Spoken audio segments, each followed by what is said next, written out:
السلام عليكم. الحمد لله رب العالمين، والصلاة والسلام على نبينا محمد وعلى آله وصحبه أجمعين. مرحبا بكم جميعا.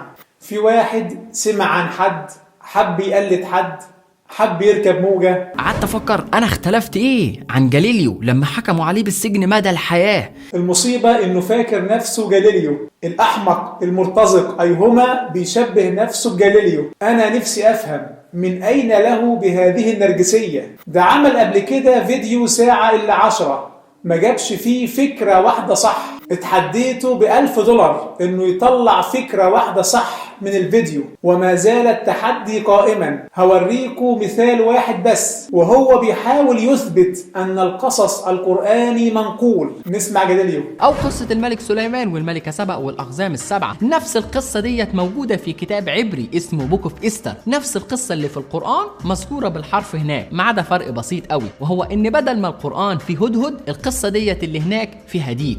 قال لك قصة سليمان والملكة بلقيس مذكورة هذه القصة في سفر إستر، والمفاجأة أن هذه القصة لا توجد في سفر إستر. لو أنت فتحت هذا الكتاب اللي جابه على الشاشة لن تجد قصة سليمان عليه السلام إطلاقا، يعني هباد وجاهل. قصة سليمان عليه السلام وردت في الترجوم الثاني لإستر، وده ليس له أي علاقة من قريب أو بعيد بسفر إستر، لكن شريف بيهبد بجهل. والعجيب إن الترجوم الثاني لإستر مكتوب بعد القرآن الكريم، كتب في بلاد الشام أثناء الحكم الإسلامي، كتب تحديدا في القرن الثامن الميلادي. والترجوم نفسه بيعترف أنه قام بنقل بعض القصص فيه من القرآن الكريم، نقلت إلى هذا الترجوم. ثم يأتي جاليليو ويقول لك القرآن نقل هذه القصة من سفر إستر. والله هباد وجاهل. ده مثال بسيط على سذاجة هذا الولد، ورابط فيديو التحدي ب$1000 في وصف الفيديو. وأنا إن شاء الله عندي سلسلة قريبا عن السريانية والملاحم القديمة، فلا تنسوا الاشتراك في القناة ومتابعة هذه السلسلة إن شاء الله. وهنبين كيف اقتبست السريانية عن العربية، وأن الكلمة السريانية لا تعرف في المعاجم السريانية إلا بردها إلى الجذر اللغوي العربي. فأغلب الكلمات السريانية كلمات جامدة لا تفهم إلا بالرد إلى جذر لغوي عربي، لأن هذه الكلمات منحولة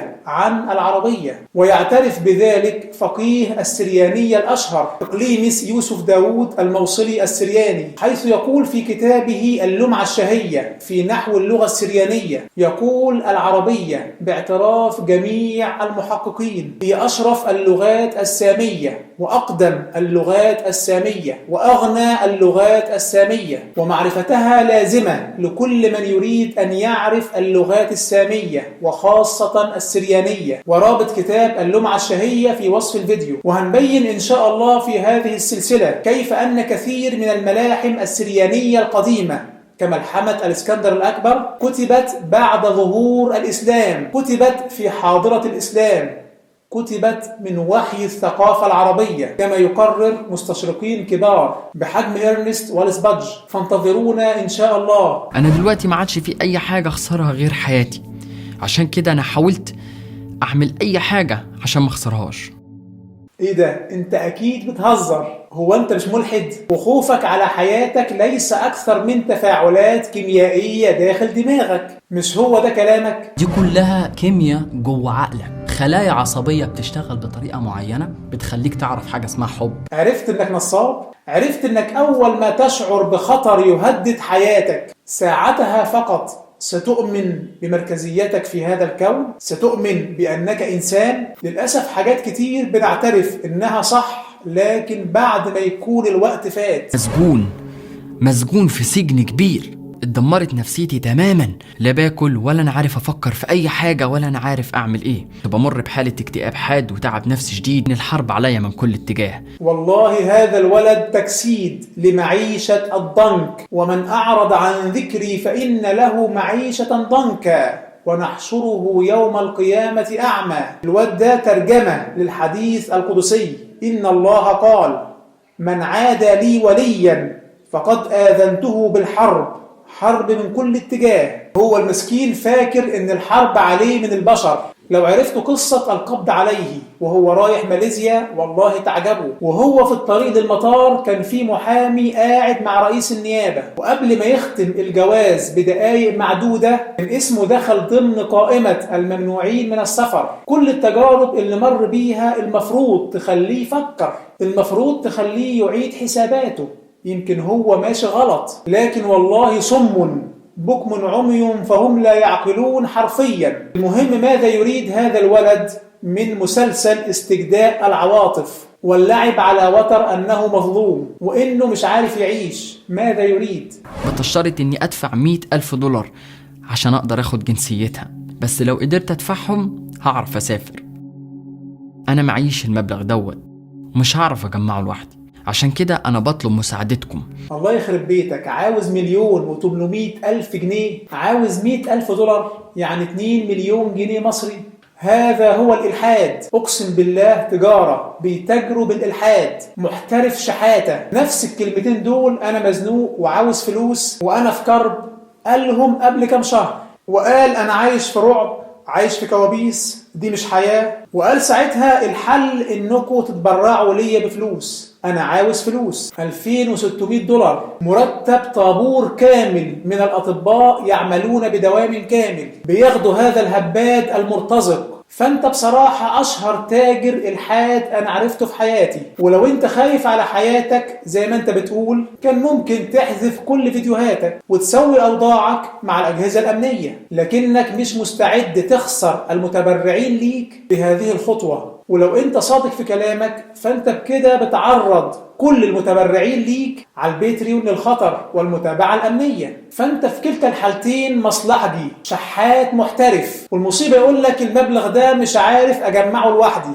على أساس يعني إنك شغال بعرق جبينك. هو أنت أصلا لك مصدر دخل سوى التجارة باسم الإلحاد؟ هل تعلمون ما هي المشكلة الرئيسية في هذا الأمر؟ المشكلة إن فعلا هناك بارونات لنشر الإلحاد، في مافيا لنشر الكفر في العالم الإسلامي، شلة من الخونة المجرمين للأسف مستعدين يدفعوا أضعاف هذا المبلغ لو عرفوا ان شريف مؤثر، وهو بيلعب لهم على هذا الوتر. قبل كده هو عمل فيديو حاول يبين فيه انه مؤثر، والنهاردة بيحاول يعمل نفسه جاليليو. وللأسف هؤلاء الخونة بالفعل بدأوا يتبرعوا ليه على البيتريون بعد فيديو الشحاتة اللي عمله بساعات قليلة، بعد بالظبط يوم و4 ساعات، يعني بعد حوالي 28 ساعة من الفيديو اللي عمله وصل حسابه الشهري في البيتريون ل $13,500، يعني حوالي $250,000 جنيه في يوم واحد، وده من الموقع اللي هو عرضه بنفسه. معنى هذا الكلام انه بالفعل ممكن يلم 2 مليون جنيه في ايام قليلة، هيبقى مليونير بتجارة الالحاد في ايام قليلة. للأسف نحن نواجه مافيا حقيقية، مافيا هدفها تسميم عقول الشباب بأي ثمن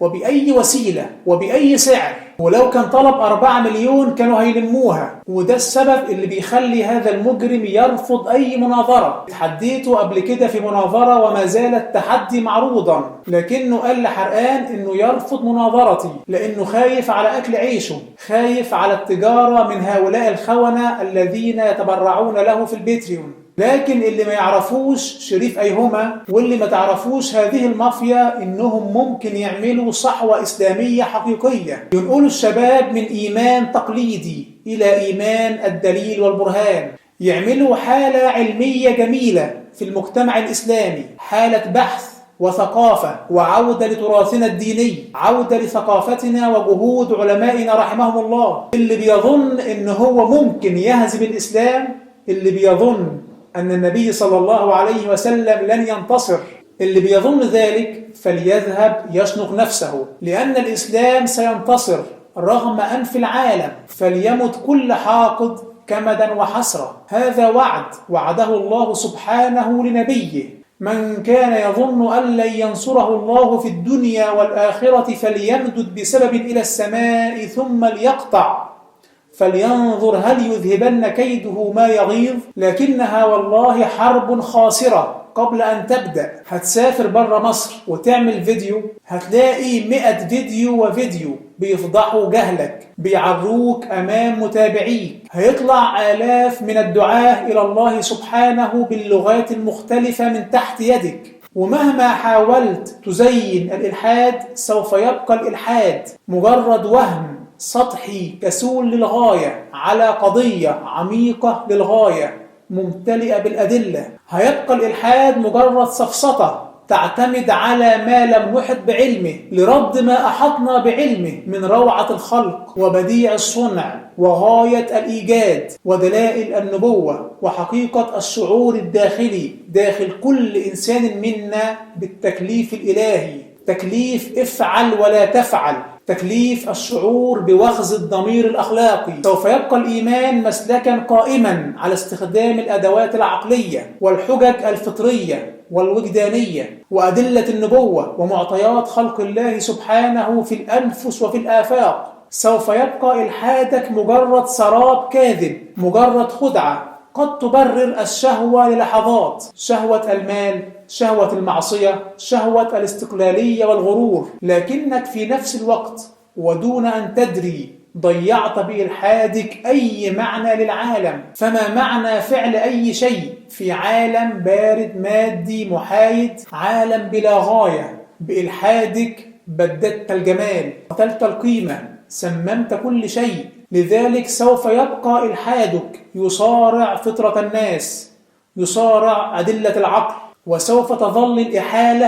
إلى الإيمان شرط فكري وعقلي لن تستوعب معنى حياتك مهما خضت في فكر وفلسفة وعلوم بلا دين. الدين فقط يجيبك عن سؤال لماذا نحن هنا في هذا العالم، وسوف يبقى العلم والفكر والعقل والفلسفة سندا لهذا الدين. وسوف تبقى أنت تصارع نفسك، تصارع ظاهرة الإنسان، تلك الظاهرة التي يستحيل ردها إلى النظام المادي. الإنسان بمعناه، بقيمه، بفطرته، ببحثه عن الغاية، بإيمانه بمركزيته، بشعوره بالتكليف الإلهي داخله، برصده لأدلة الصنع المتقن من حوله، بتحريه لأدلة النبوة التي لا تنتهي. فمن تحارب يا مسكين؟ اعمل إننا عاملون. وفي الختام، لكل ملحد ولكل باحث عن الحق ولكل مريد للحقيقة أهديكم كتابي كهنة الإلحاد الجديد، كتاب نقدي للإلحاد وبيان بعض أدلة صحة الإيمان. الكتاب يظهر شيئا عن الإلحاد الذي لا يحدثونكم عنه. هم فقط يحدثونكم عن سفسطة أدلة الآخرين، هم فقط يحدثونكم في أكاذيب ينسبونها للآخرين، ولا تسمعون شيئا عن إلحادهم، لأنه هواء، لأنهم ملفقين، لأنه عبثية وعدمية وخواء. فعن أي شيء يحدثونكم؟ الكتاب في أول رابط في وصف الفيديو. وفقنا الله وإياكم للحق والخير، وجزاكم الله خيرا على حسن الاستماع. ولا تنسوا الاشتراك في القناة ومتابعة الحلقات القادمة وتفعيل زر الجرس. والسلام عليكم. إن الذين كفروا ينفقون أموالهم ليصدوا عن سبيل الله فسينفقونها ثم تكون عليهم حسرة ثم يغلبون والذين كفروا إلى جهنم يحشرون ليميز الله الخبيث من الطيب ويجعل الخبيث بعضه على بعض